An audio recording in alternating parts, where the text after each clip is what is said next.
Hi all welcome back to study with Noorjahan. ഇന്ന് നമ്മൾ നോക്കുന്നത് ബാക്ടീരിയൽ അനാറ്റമിയിൽ വരുന്ന പാർട്ട് 3 ആണ്. ഓക്കെ, ബാക്ടീരിയ ഒരു വലിയൊരു ടോപ്പിക് ആയതുകൊണ്ട് നമ്മൾ ഡിഫറെൻറ്റ് പാർട്സ് ആയിട്ട് ചെയ്യാമെന്നാണ് വിചാരിച്ചിട്ടുള്ളത്. അതിൽ ബാക്ടീരിയൽ അനാറ്റമിയാണ് ഇപ്പോൾ നമ്മൾ നോക്കിക്കൊണ്ടിരിക്കുന്നത്. അതിൽ മൂന്നാമത്തെ പാർട്ടാണിത്. മൂന്നാമത്തെ പാർട്ടോട് കൂടിയിട്ട് ബാക്ടീരിയൽ അനാറ്റമി നമുക്ക് കംപ്ലീറ്റ് ചെയ്യാം. ഓക്കെ, അപ്പോൾ നമ്മൾ ബാക്ടീരിയൽ അനാറ്റമിയുടെ തന്നെ പാർട്ട് 1 നമ്മൾ structures external to the cell wall നോക്കിയിട്ടുണ്ടായിരുന്നു. ദെൻ പാർട്ട് 2 നമ്മൾ സെൽ എൻവലപ്പ്, അതായത് സെൽ വാളും പ്ലാസ്മ മെംബ്രെയിനും നോക്കി.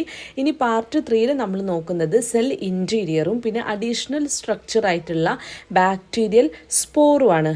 ഓക്കെ, അപ്പോൾ നമുക്ക് വീഡിയോയിലോട്ട് പോകാം. ഇനി അടുത്തത് സെൽ ഇൻറ്റീരിയർ, അതായത് സെല്ലിൻ്റെ ഉള്ളിൽ എന്തൊക്കെയുണ്ടെന്ന് നോക്കാം. ഓക്കെ, സെൽ ഇൻറ്റീരിയറിൽ ഫസ്റ്റ് വരുന്നത് സൈറ്റോപ്ലാസം.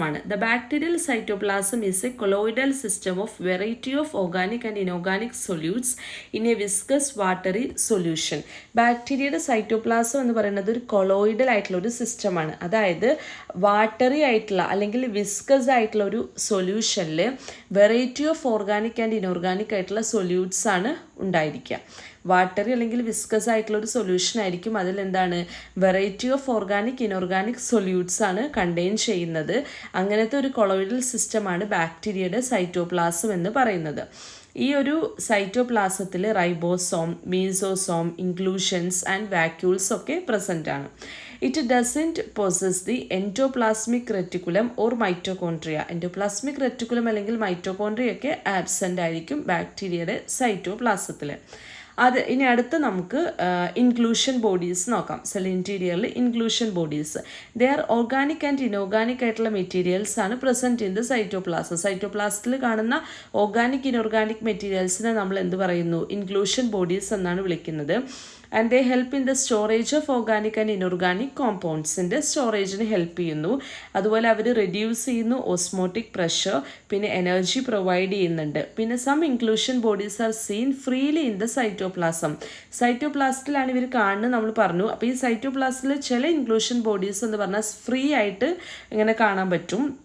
അതിന് എക്സാമ്പിളാണ് ഫോസ്ഫേറ്റ് ഗ്രാന്യൂൾസും ഗ്ലൈക്കോജൻ ആൻഡ് സയനോഫൈസിനും. ഇനി ചില inclusion bodies are scene membrane enclosed and membrane is made up of protein and phospho lipids. പക്ഷെ ചിലർ കണ്ടിട്ടുണ്ടെങ്കിൽ മെംബ്രെയിൻ എൻക്ലോസ്ഡ് ആയിട്ടാണ് കാണുന്നത്. ചിലത് സൈറ്റോപ്ലാസ്റ്റിൽ ഫ്രീ ആയിട്ടും കാണുന്നു. ഇനി മെംബ്രെയിൻ എൻക്ലോസ്ഡ് ആയിട്ട് കാണുന്നതിന് നമ്മൾ എക്സാമ്പിൾ പറയുന്നത് സൾഫർ ഗ്രാന്യൂൾസും ഗ്യാസ് വാക്യൂൾസും carboxysomes and poly beta hydroxy butyrate ഗ്രാന്യൂൾസും ആണ്. ഇനി നമ്മൾ പറഞ്ഞിട്ടുണ്ടായിരുന്നു inclusion bodies organic and inorganic ഉണ്ട്. അതിൽ ആദ്യം ഓർഗാനിക് ഇൻക്ലൂഷൻ ബോഡീസ് നോക്കാം. They have glycogen and poly beta hydroxy alkanoids ഉണ്ടായിരിക്കും. അതിന് എക്സാമ്പിളാണ് poly beta hydroxy butyrate granules എന്ന് പറയുന്നത്. പിന്നെ ബോത്ത് ഗ്ലൈക്കോജൻ ആണെങ്കിലും അതുപോലെ പോളി ബീറ്റ ഹൈഡ്രോക്സി ബ്യൂട്ടറേറ്റ് ഗ്രാന്യൂൾസും കാണുന്നത് ഫോട്ടോസിന്തറ്റിക് ആയിട്ടുള്ള ബാക്ടീരിയാസിലാണ്. എക്സാമ്പിൾ സയനോബാക്ടീരിയ ആണ്. ഇവർ സ്റ്റോർ ചെയ്യുന്നു energy and help in biosynthesis. Organic inclusion ബോഡീസിൻ്റെ കാര്യമാണ് പറഞ്ഞത്. അതിൽ നമുക്കൊരു ബാക്ടീരിയ, അതായത് സയനോബാക്ടീരിയനെ കുറിച്ച് പ്രത്യേകം ഒന്ന് നോക്കാം. സയനോബാക്ടീരിയയിൽ 2 ഇമ്പോർട്ടൻ്റ് ആയിട്ടുള്ള ഇൻക്ലൂഷൻ ബോഡീസ് ഉണ്ടെന്നാണ് പറയുന്നത്, സയാനോഫൈസിൻ ആൻഡ് കാർബോക്സിസോം. അതിൽ സയാനോഫൈസിൻ എന്തൊക്കെയാണ് ചെയ്യുന്ന നോക്കാം. They are composed of large polypeptides ആണ്. They have approximately equal amount of amino acids, arginine, aspartic acid ഒക്കെ സയനോഫൈസിനിൽ ഉണ്ടായിരിക്കും. And they store large amount of energy അവരെന്ത് ചെയ്യുന്നുണ്ട്? സ്റ്റോർ ചെയ്യുന്നുണ്ട്. ഇൻ കേസ് ഓഫ് ബാക്ടീരിയ അവരെന്ത് ചെയ്യുന്നു? നൈട്രജനെ സ്റ്റോർ ചെയ്യുന്നുണ്ട്. ഇനി രണ്ടാമത്തെ ഇൻക്ലൂഷൻ ബോഡിയാണ് സയനോബാക്ടീരിയയിൽ പ്രസൻ്റ് ആയിട്ടുള്ളത്, കാർബോക്സിസോം ആണ്. ഇൻ സയനോബാക്ടീരിയ ആൻഡ് ഫോട്ടോസിന്തറ്റിക് ബാക്ടീരിയയിലാണ് കാർബോക്സിസോം കാണുന്നത്. It contains critical enzyme rubisco. അവരിൽ ക്രിട്ടിക്കൽ ആയിട്ടുള്ള എൻസൈം റുബിസ്കോ ഉണ്ട്, which help for carbon dioxide ഫിക്സേഷന് വേണ്ടിയിട്ട് ഹെൽപ്പ് ചെയ്യുന്ന റുബിസ്കോനെ കണ്ടെയ്ൻ ചെയ്യുന്നുണ്ട് ആര്? കാർബോക്സിസോംസ്. ഈ കാർബോക്സിസോമും സയനോഫൈസിൻ എന്ന് പറയുന്നത് 2 ഇൻക്ലൂഷൻ ബോഡീസ് ആണ് പ്രസൻറ്റ് ഇൻ സയനോബാക്ടീരിയ. ഇനി അടുത്തത് ഗ്യാസ് വാക്യൂൾസ് ആണ്. They give buoyancy to the organism. ഓർഗാനിസത്തിന് ബൊയാൻസി കൊടുക്കുന്ന ആരാണ്? ഗ്യാസ് വാക്യൂൾ ആണ്. And they are seen in aquatic bacteria. അതായത് ബൊയാൻസി കൊടുക്കുന്ന അവരെവിടെ കാണുക? അക്വാറ്റിക് ബാക്ടീരിയയിലാണ് കാണുന്നത്. They have aggregation of small cylindrical structure called gas vesicles. Gas വാക്യൂൾസിൽ സ്മോൾ സിലിണ്ടറിക്കൽ സ്ട്രക്ചേഴ്സിന്റെ അഗ്രിഗേഷൻ കാണാൻ പറ്റും. അതിനെ നമ്മൾ എന്താ വിളിക്കുക? ഗ്യാസ് വെസിക്കിൾ എന്നാണ് വിളിക്കുന്നത്. ഈ ഗ്യാസ് വെസിക്കിളിന്റെ cell wall composed of single proteins and no lipids. അതായത് ഈ ഗ്യാസ് വെസിക്കിളിൽ എപ്പോഴും കാണുന്നത് പ്രോട്ടീൻസ് ആണ്, ലിപ്പിഡ്സ് ഇല്ല. The lipid subunits form enclosed cylindrical hollow structure which is impermeable to atmospheric gas. അപ്പോൾ എന്തുകൊണ്ടാണ് ലിപ്പിഡ് ഇല്ലാത്തതെന്ന് വെച്ചാൽ ലിപ്പിഡ് എപ്പോഴും എന്ത് ഫോം ചെയ്യുന്നു? ഒരു എൻക്ലോസ്ഡ് ആയിട്ടുള്ള ഒരു സിലിണ്ടറിക്കൽ ഹോളോ സ്ട്രക്ചർ ഫോം ചെയ്യും. അത് ഗ്യാസിൻ്റെ അറ്റ്മോസ്ഫിയറിക് ഗ്യാസിൻ്റെ മൂവ്മെൻറ്റിന് തടസ്സമാണ്, ഇംപെർമിയബിൾ ആണ്. അതുകൊണ്ടാണ് ലിപ്പിഡ്സ് ഇല്ലാത്തത്, പ്രോട്ടീൻസ് ഉള്ളത്. ഓക്കെ, ലിപ്പിഡ്സ് എന്ത് ചെയ്യുന്നു? ഒരു സിലിണ്ടറിക്കൽ ഹോളോ സ്ട്രക്ചർ എൻക്ലോസ്ഡ് ആയിട്ടുള്ള ഒരു അത് ഫോം ചെയ്യുന്നു. അപ്പോൾ അത് അറ്റ്മോസ്ഫിയറിക് ആയിട്ടുള്ള ഗ്യാസിൻ്റെ പെർമിയബിലിറ്റിനെ തടയും, മൂവ്മെൻ്റ് ഒന്നും നടത്തില്ല, ട്രാൻസ്പോർട്ട് ചെയ്യാൻ വേണ്ടി ഹെൽപ്പ് ചെയ്യില്ല. അതുകൊണ്ട് ലിപ്പിഡ്സ് ഇല്ല, പ്രോട്ടീൻസ് ആണ് ഉള്ളത് ഗ്യാസ് വാക്യൂൾസിലെ ഗ്യാസ് വെസിക്കിളിൻ്റെ സെൽ വാളിൽ. ഓക്കെ, അപ്പോൾ നമ്മൾ ഫസ്റ്റ് നമ്മൾ എന്ത് പറഞ്ഞു? ഓർഗാനിക് ആയിട്ടുള്ള ഇൻക്ലൂഷൻ ബോഡീസ് പറഞ്ഞു. ഇനി നെക്സ്റ്റ് നമ്മൾ പറയുന്നത് ഇനോർഗാനിക് ആയിട്ടുള്ള ഇൻക്ലൂഷൻ ബോഡീസ് ആണ്. അതിൽ വരുന്ന രണ്ടെണ്ണം പോളിഫോസ്ഫേറ്റ് ഗ്രാനുൾസ് ആൻഡ് സൾഫർ ഗ്രാനുളാണ്. പോളിഫോസ്ഫേറ്റ് ഗ്രാനുളിൽ it store the phosphate in the form of polyphosphate and also known as volutin granules എന്ന് വിളിക്കും. ഇവർ ഫോസ്ഫേറ്റിനെ പോളിഫോസ്ഫേറ്റിൻ്റെ ഫോമിലാണ് സ്റ്റോർ ചെയ്യുന്നത്. അതുകൊണ്ട് ഇവരെ പോളിഫോസ്ഫേറ്റ് ഗ്രാന്യൂൾ അഥവാ വൊല്യൂറ്റിൻ ഗ്രാന്യൂൾ എന്ന് വിളിക്കുന്നു. They show metachromatic effect when they stain with blue dye. They show colour variation of red to blue. അതായത് ഇവർക്ക് മെറ്റാക്രോമാറ്റിക് എഫക്റ്റ് കാണിക്കാനുള്ള കപ്പാസിറ്റി ഉണ്ട്. ബ്ലൂ ഡൈ വെച്ച് സ്റ്റെയിൻ ചെയ്യുന്ന സമയത്ത് അവർ കളർ വേരിയേഷൻ കാണിക്കുന്നു, റെഡിൽ നിന്ന് ബ്ലൂവിലോട്ട്. അതുപോലെ തന്നെ ഫോസ്ഫേറ്റ് മോളിക്യൂൾസിൽ സോഡിയം ഉണ്ടായിരിക്കും. ഇനി സൾഫർ ഗ്രാനുൾസ് നോക്കാം. ദേ സ്റ്റോർ സൾഫർ ആണ് സ്റ്റോർ ചെയ്യുന്നത് temporarily and they use H2S as photosynthetic electron donor. അവർ ഫോട്ടോസിന്തറ്റിക് ഇലക്ട്രോൺ ഡോണർ ആയിട്ട് യൂസ് ചെയ്യുന്നത് H2S ആണ്. And the accumulation of sulphur in periplasmic space and in cytoplasmic globule. ഇവരുടെ ഒരു function എന്ന് പറഞ്ഞിട്ടുണ്ടെങ്കിൽ സൾഫറിൻ്റെ അക്യുമുലേഷൻ ആണ് പെരിപ്ലാസ്മിക് സ്പേസിലും അതുപോലെ തന്നെ സൈറ്റോപ്ലാസ്മിക് ആയിട്ടുള്ള ഗ്ലോബ്യൂളിലും. ഇപ്പോൾ നമ്മൾ പറഞ്ഞുകൊണ്ടിരിക്കുന്നത് സെൽ ഇൻറ്റീരിയർ ആണ്. അതിൽ ഫസ്റ്റ് നമ്മൾ സൈറ്റോപ്ലാസം പറഞ്ഞു, പിന്നെ ഇൻക്ലൂഷൻ ബോഡീസ് പറഞ്ഞു, ഓർഗാനിക് ഇൻക്ലൂഷൻ ബോഡി പറഞ്ഞു, ഗ്യാസ് വാക്യൂൾ കഴിഞ്ഞിട്ട് ഇനോർഗാനിക് ആയിട്ടുള്ള ഇൻക്ലൂഷൻ ബോഡീസും പറഞ്ഞു.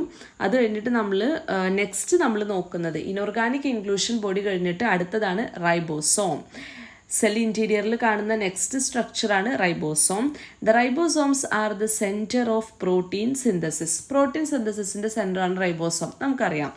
ദേ are complexed structure composed of protein RNA. പ്രോട്ടീനും RNAയും വെച്ച് കോമ്പോസ് ചെയ്തിട്ടുള്ള ഒരു കോംപ്ലക്സ്ഡ് സ്ട്രക്ചറാണ് റൈബോസോമിനുള്ളത്. ഈ റൈബോസോം എന്ന് പറഞ്ഞിട്ടുണ്ടെങ്കിൽ 2 ടൈപ്പിലാണ് കാണുന്നത്. First one is cytoplasmic ribosome. അപ്പോൾ നമുക്കറിയാം അത് എവിടെ ഉണ്ടാവുക? സൈറ്റോപ്ലാസത്തിൽ. അതായത് they are packed in cytoplasmic matrix. They produce protein which remain inside the cell. അതായത് സൈറ്റോപ്ലാസ്മിക് റൈബോസോം പ്രൊഡ്യൂസ് ചെയ്യുന്ന പ്രോട്ടീൻസ് എവിടെ ഉണ്ടാവുക? സൈറ്റോപ്ലാസത്തിൽ, അതായത് ഇൻസൈഡ് ദ സെല്ലിലാണ് ഉണ്ടായിരിക്കുക. നെക്സ്റ്റ് ടൈപ്പാണ് plasma membrane ribosome. They are seen loosely in plasma membrane. അവരെവിടെ കാണുക? Plasma മെംബ്രെയിനിലാണ് കാണുന്നത്. They produce protein which can transport inside and outside of the cell. ഇവർ പ്രൊഡ്യൂസ് ചെയ്യുന്ന പ്രോട്ടീൻസ്, അതായത് പ്ലാസ്മ മെംബ്രെയിൻ റൈബോസോം പ്രൊഡ്യൂസ് ചെയ്യുന്ന പ്രോട്ടീൻസ് ഇൻസൈഡ് ദ സെല്ലിലും outside the സെല്ലിലും ട്രാൻസ്പോർട്ട് ചെയ്യാൻ കപ്പാസിറ്റിയുള്ള പ്രോട്ടീൻസ് ആയിരിക്കും. ഓക്കെ, ഇനി പ്രൊകാരിയോട്ടിക് ആയിട്ടുള്ള ribosomes are smaller than eukaryotic ribosome. ഇത് ബാക്ടീരിയ എന്താ? പ്രൊകാരിയോട്ടിക് ആണ്. അപ്പോൾ ഈ പ്രൊകാരിയോട്ടിക് റൈബോസോം എന്ന് പറയുന്നത് യൂക്കാരിയോട്ടിക് റൈബോസോമിനെ കമ്പയർ ചെയ്ത് നോക്കുമ്പോൾ സ്മോളർ ആണ്. It is also known as 70S ribosome which is composed of 50 and 30 sub units. അതായത് 70S റൈബോസോം എന്നാണ് നമ്മൾ പ്രൊകാരിയോട്ടിക് റൈബോസോമിനെ വിളിക്കുന്നത്. സബ് യൂണിറ്റ്സ് എന്തൊക്കെയാണ്? 50Sഉം 30Sഉം വെച്ചിട്ട് കമ്പോസ് ചെയ്തിട്ടുള്ളതാണ് 70S എന്ന് പറയുന്നത്. ഓക്കെ, അടുത്തതാണ് ന്യൂക്ലിയർ മെറ്റീരിയൽ. സെല്ലിൻ്റെ ഉള്ളിൽ കാണുന്ന ന്യൂക്ലിയർ മെറ്റീരിയൽ നോക്കാം. The bacteria do not have a membrane bound nucleus. ബാക്ടീരിയക്ക് എന്തില്ല, ഒരു മെംബ്രെയിൻ ബൗണ്ട് ആയിട്ടുള്ള ന്യൂക്ലിയസ് ഒന്നുമില്ല. ഇൻസ്റ്റഡ് അതിന് പകരം the DNA is found in the nucleoid. DNA എവിടെയാണ് കാണുന്നത്, ന്യൂക്ലിയോയിഡിലാണ് കാണുന്നത്. The nuclear body appear as oval or elongated body generally 1 per cell. Nuclear ബോഡിയുടെ ഷേപ്പ് എന്ന് പറയുന്നത് ഓവൽ അല്ലെങ്കിൽ ഒരു ഇലോങ്ങേറ്റഡ് ആയിട്ടുള്ള ഒരു ഷേപ്പ് ആയിരിക്കും ഉണ്ടാവുക. ഒരു സെല്ലിൽ ഒന്നൊക്കെയാണ് കാണുന്നത്. The genome consists of a single molecule of double-stranded DNA arranged in the form of circle. ഇവിടെ DNA എന്ന് പറയുന്നത് സർക്കുലർ ആയിട്ടുള്ള DNA ആയിരിക്കും. ദ ബാക്ടീരിയൽ ക്രോമസോം എന്ന് പറയുന്നത് ഹാപ്ലോയിഡ് ആണ് ആൻഡ് അവർ റെപ്ലിക്കേറ്റ് ചെയ്യുന്നത് ബൈ മൈറ്റോസിസ് ആണ്. The bacteria may possess extra nuclear genetic element termed plasmid or episome. അപ്പോൾ ബാക്ടീരിയക്ക് ഈ ന്യൂക്ലിയർ മെറ്റീരിയൽ ആയിട്ടുള്ള സർക്കുലർ DNA പുറമെ ഒരു എക്സ്ട്രാ ന്യൂക്ലിയർ ജനറ്റിക് മെറ്റീരിയൽ ഉണ്ട്. ഒരു എക്സ്ട്രാ ആയിട്ടുള്ള ഒരു ജനറ്റിക് മെറ്റീരിയലും കൂടെ ഉണ്ട്. അതിനെ വിളിക്കുന്ന പേരാണ് പ്ലാസ്മിഡ്. അപ്പോൾ നമുക്ക് പ്ലാസ്മിഡ് എന്താണെന്ന് നോക്കാം. In addition to the genetic material, there are some extra chromosomal DNA molecule present called plasmid. അതായത് ജനറ്റിക് മെറ്റീരിയലിന് പുറമെ സം എക്സ്ട്രാ ക്രോമസോമൽ ആയിട്ടുള്ള DNA മോളിക്യൂൾ ഉണ്ട്. അതിനാണ് എന്ത് വിളിക്കുക, പ്ലാസ്മിഡ് എന്ന് വിളിക്കുന്നത് ബാക്ടീരിയയിൽ. It is small circular self replicating and double stranded DNA molecule in presence with bacterial chromosome. അതായത് ഈ ഒരു പ്ലാസ്മിഡ് എന്ന് പറഞ്ഞിട്ടുണ്ടെങ്കിൽ സ്മോൾ ആണ്, സർക്കുലർ ആണ് in shape and they R self replicating ആയിരിക്കും. പിന്നെ ഡബിൾ സ്ട്രാൻഡഡ് ആയിട്ടുള്ള ഒരു DNA മോളിക്യൂളാണ്. ബാക്ടീരിയൽ ക്രോമസോമിൻ്റെ കൂടെ തന്നെ ഇവരെ കാണുന്നു. ബാക്ടീരിയൽ ക്രോമസോമിന് പുറമേ കാണുന്ന ഒരു സ്ട്രക്ചറാണ് ഇത്. ബാക്ടീരിയൽ ക്രോമസോമും ഉണ്ടാവും, ഇതും ഉണ്ടായിരിക്കും. Then some plasmids have the ability they replicate independently. നമ്മൾ ഓൾറെഡി പറഞ്ഞു തൊട്ട് മുന്നേ സെൽഫ് റെപ്ലിക്കേറ്റിംഗ് ആണ്. അതായത് എന്താണ്, അവരെന്ത് ചെയ്യുന്നു, റെപ്ലിക്കേറ്റ് ചെയ്യുന്നു independently during cell division. Both half daughter cells, അതായത് സെൽ ഡിവിഷൻ്റെ സമയത്ത് അവർ റെപ്ലിക്കേറ്റ് ചെയ്യുന്നത് ഇൻഡിപെൻഡൻ്റ്ലി ആണ് and they R self replicating. Some plasmids have the ability to integrate with the chromosome. They replicate with the chromosome known as episome. അതായത് ചില plasmids എന്തിനുള്ള ability കാണിക്കുന്നുണ്ട്, ക്രോമസോമുമായിട്ട് integrate ചെയ്യാനുള്ള ability ഉണ്ട്. അത്തരത്തിലുള്ള പ്ലാസ്മിഡ്സ് ആണ് എപ്പിസോം എന്ന് വിളിക്കുന്നത്. They replicate with chromosome is known as episome. Okay, integrate ചെയ്യുന്നു ക്രോമസോമുമായിട്ട് അതിനെ. It ranges from 1 to 100 or more than 100 plasmid in a cell. ഒരു സെല്ലിൽ ഏകദേശം ഒരു 100 വരെ അല്ലെങ്കിൽ മോർ ദാൻ 100 പ്ലാസ്മിഡ് ഒക്കെ ഒരു സെല്ലിൽ പ്രസൻറ്റ് ആയിരിക്കും. The plasmid has an ability to lose from the cell without causing any damage to the host cell. This process is known as curing. അതായത് പ്ലാസ്മിഡ് ഇപ്പോൾ സെല്ലിൻ്റെ ഉള്ളിലുണ്ടെന്ന് പറഞ്ഞു, പക്ഷെ ആ ഹോസ്റ്റ് സെല്ലിന് യാതൊരുവിധ ഡാമേജും വരുത്താതെ പ്ലാസ്മിഡിന് സിമ്പിളായിട്ട് ആ ഹോസ്റ്റ് സെല്ലിൽ നിന്ന് റിലീസായി പോകാനുള്ള, പുറത്തോട്ട് എസ്കേപ്പ് ചെയ്യാനുള്ള ഒരു കപ്പാസിറ്റി കൂടെയുണ്ട്.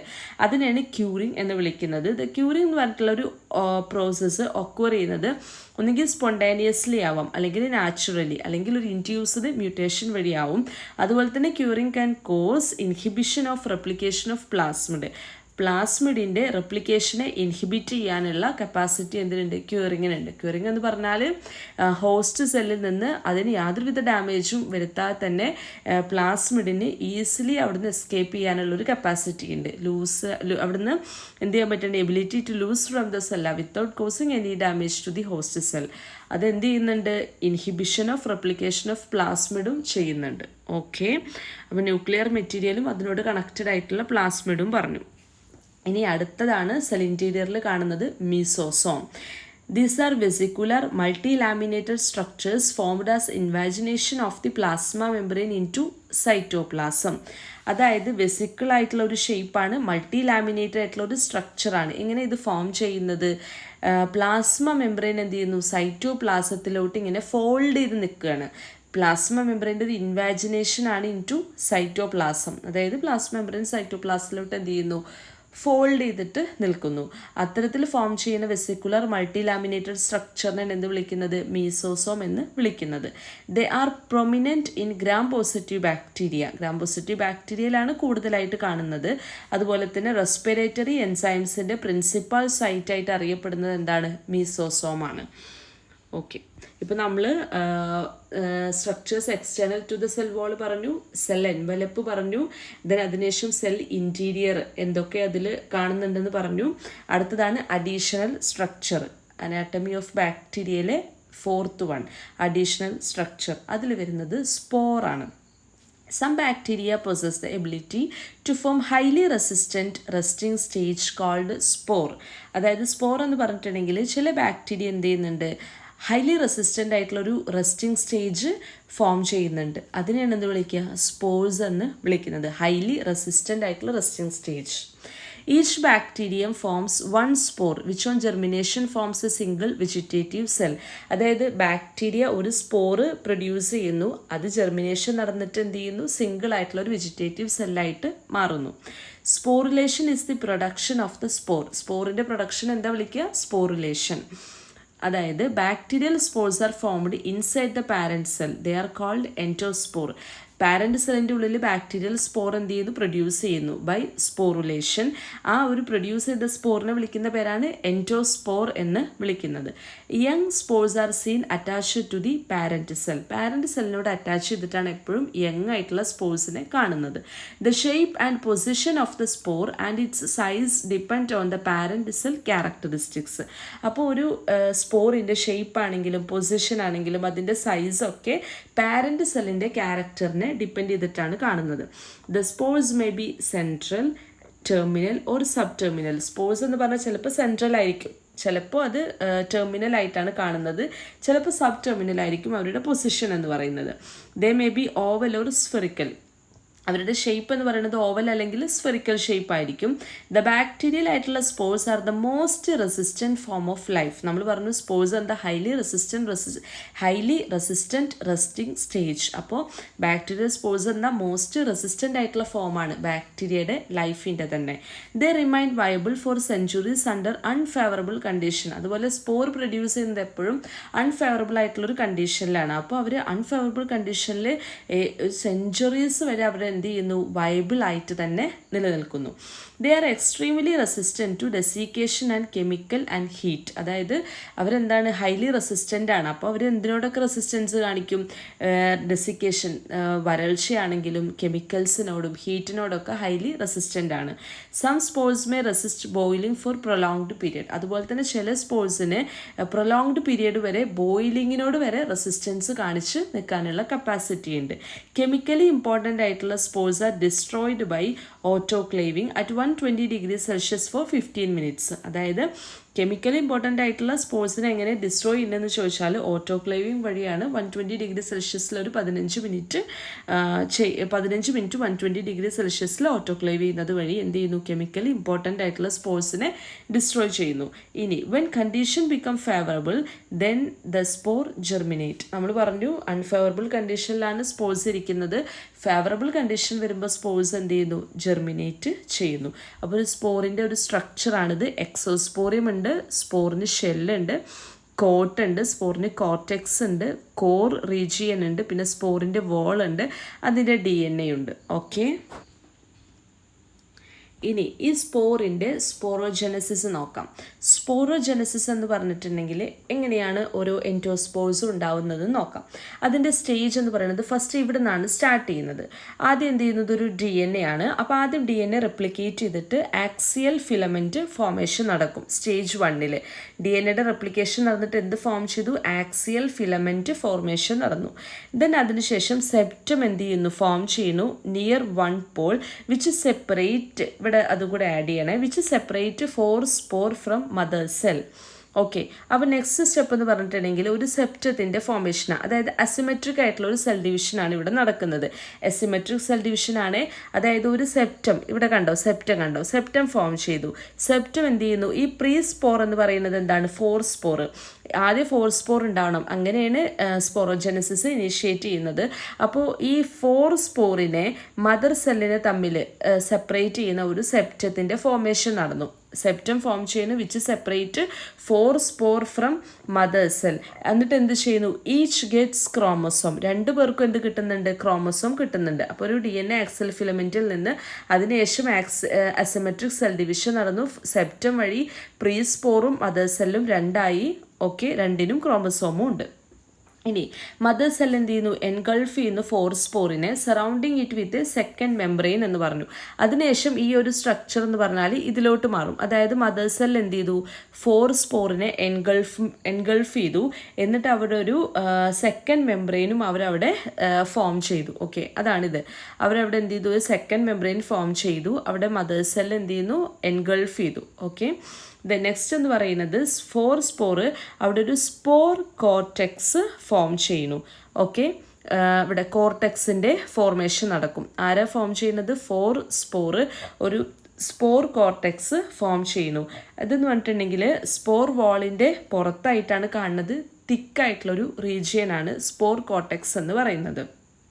ഇനി അതിനുശേഷം സ്റ്റെപ്പ് 5 എന്ന് പറയുന്നത് സ്പോർ കോട്ടിൻ്റെ സിന്തസിസ് ആണ്. സ്പോർ കോട്ട് ആദ്യം കോർട്ടെക്സ് ആണ്, പിന്നെ കോട്ട് സിന്തസൈസ് ചെയ്യുന്നു. സ്പോർ കോട്ട് ഫോം ചെയ്യുന്നു. അതൊരു മൾട്ടി ലെയേർഡ് ആയിട്ടുള്ളൊരു ടഫ് ആയിട്ടുള്ളൊരു കോട്ടാണ്. അത് എൻക്ലോസ് ചെയ്യുന്നു. ഓൾറെഡി ഫോം ചെയ്തിട്ടുള്ള സ്പോർ കോർട്ടെക്സിനെ എൻക്ലോസ് ചെയ്തിട്ടാണ് ഈ മൾട്ടി ലെയേർഡ് ടഫ് ആയിട്ടുള്ള സ്പോർ കോട്ട് അവിടെ ഫോം ചെയ്തത്. അതിനുശേഷം ലാസ്റ്റ് എന്ത് ചെയ്യുന്നു, സ്പോറിൻ്റെ മെച്ചുറേഷൻ നടന്നു. എന്നിട്ട് മദർ സെൽ എന്ത് ചെയ്യുന്നു, ലൈസ് ചെയ്യുന്നു. അപ്പോൾ spore maturation and release of the സ്പോറാണ് by the lysis of the mother cell lysis നടന്നിട്ട് ആ ഒരു സ്പോർ ഉണ്ടല്ലോ, ഈ ഇരിക്കുന്ന സ്പോർ അതിനെ റിലീസ് ചെയ്തു. അപ്പോൾ ഇതാണ് ഫ്രീ എൻഡോസ്പോർ എന്ത് ചെയ്തു, പുറത്തോട്ട് വന്നു. Now the endospore comes out and starts to germinate as mother cell. വീണ്ടും ജെർമിനേഷൻ നടന്നിട്ട് മദർ സെല്ല് ഫോം ചെയ്യുന്നു. ഇത് വെജിറ്റേറ്റീവ് സൈക്കിളാണ്. അപ്പോൾ ഇവിടെ നമ്മൾ പറഞ്ഞത് ആദ്യം ഒരു DNA, അതായത് DNA ഉണ്ട്, അത് റെപ്ലിക്കേറ്റ് ചെയ്തു, ആക്സൽ ഫിലമെൻ്റ് ഫോർമേഷൻ നടന്നു. അതിനുശേഷം അസിമെട്രിക് സെൽ ഡിവിഷൻ, അതായത് സെപ്റ്റം ഫോം ചെയ്തു. സ്പോർ മദർ സെല്ലും സെപ്പറേറ്റഡ് ആയി. അതിനുശേഷം മദർ സെല്ല് എന്ത് ചെയ്യുന്നു, സ്പോറിനെ എൻഗൾഫ് ചെയ്തിട്ട് ഒരു സ്ട്രക്ചർ, ഒരു മെംബ്രെയിൻ അവിടെ കൊണ്ടുവരുന്നു. ഓക്കെ, എൻഗൾഫ് ചെയ്തതിന് ശേഷം അവിടെ അതിനെ ഒരു സെക്കൻഡ് മെംബ്രെയിൻ വെച്ച് സറൗണ്ട് ചെയ്യുന്നു. അതിനുശേഷം എന്ത് ചെയ്യുന്നു, കോർട്ടെക്സ് ഫോം ചെയ്യുന്നു, പിന്നെ സ്പോർ കോട്ട് ഫോം ചെയ്യുന്നു. അപ്പോൾ ഏകദേശം നമ്മുടെ സ്പോറിൻ്റെ മെച്ചുറേഷനൊക്കെ ഏകദേശം കംപ്ലീറ്റ് ആയി. അങ്ങനെ സ്പോർ മെച്ചുറേഷന് കംപ്ലീറ്റ് ആയതിനു ശേഷം മദർ സെൽ എന്ത് ചെയ്യുന്നു, ലൈസിസ് നടന്നിട്ട് എൻഡോസ്പോർസിനെ റിലീസ് ചെയ്യുന്നു. ആ റിലീസ് ചെയ്യുന്ന എൻഡോസ്പോർ എന്ത് ചെയ്യുന്നു, പുറത്തു വരുന്നു. Then starts to germinate as a mother സെല്ലായിട്ട് ജെർമിനേറ്റ് ചെയ്യാൻ വേണ്ടിയിട്ട് അവർ സ്റ്റാർട്ട് ചെയ്യുന്നു. ഇത് വെജിറ്റേറ്റീവ് ആയിട്ടുള്ളൊരു സൈക്കിളാണ് കാണിച്ചിട്ടുള്ളത്. ഇത്രയും നിങ്ങൾ നോട്ട് ചെയ്താലും മതി. ഓക്കെ, അപ്പോൾ ഇത്രയാണ് നമുക്ക് ബാക്ടീരിയയുടെ അനാട്ടമിയിൽ വരുന്നത്. നമ്മളിതിന് 4 പഠിച്ചിട്ടുണ്ടായിരുന്നത്. Structures external to the cell വാളിൻ്റെ പുറത്തുള്ള സ്ട്രക്ചർ, അത് കഴിഞ്ഞിട്ട് നമ്മൾ സെൽ വാൾ നോക്കി, അതായത് സെൽ എൻവലപ്പ് നോക്കി, പിന്നെ സെൽ ഇൻറ്റീരിയറിൽ എന്തൊക്കെ ഉണ്ടെന്ന് നോക്കി സെല്ലിൻ്റെ. അത് കഴിഞ്ഞിട്ട് ലാസ്റ്റ് നമ്മൾ അഡീഷണൽ ആയിട്ടുള്ള സ്ട്രക്ചറായിട്ട് നമ്മൾ സ്പോറും കൂടെ പഠിച്ചു. ഇത്രയുള്ളത്. സ്പോറോജെനിസിസ് ഒക്കെ വളരെ ഇമ്പോർട്ടൻ്റ് ആയിട്ടുള്ള ടോപ്പിക്കാണ്. അപ്പോൾ നിങ്ങൾ എന്ത് ചെയ്യുക, ഇത്രയും നോക്കുക. എന്തെങ്കിലും ഡൗട്ട്സ് ഉണ്ടെങ്കിൽ കമൻറ്റ് ചെയ്യുക. ഓക്കെ, പിന്നെ എൻ്റെ ചാനൽ നിങ്ങൾ സബ്സ്ക്രൈബ് ചെയ്തിട്ടില്ലെങ്കിൽ ഒന്ന് സബ്സ്ക്രൈബ് ചെയ്തോളൂ. നിങ്ങളുടെ ഫ്രണ്ട്സിനൊക്കെ ഒന്ന് ഷെയർ ചെയ്ത് കൊടുക്കുക, ലൈക്ക് ചെയ്യുക. Okay, thank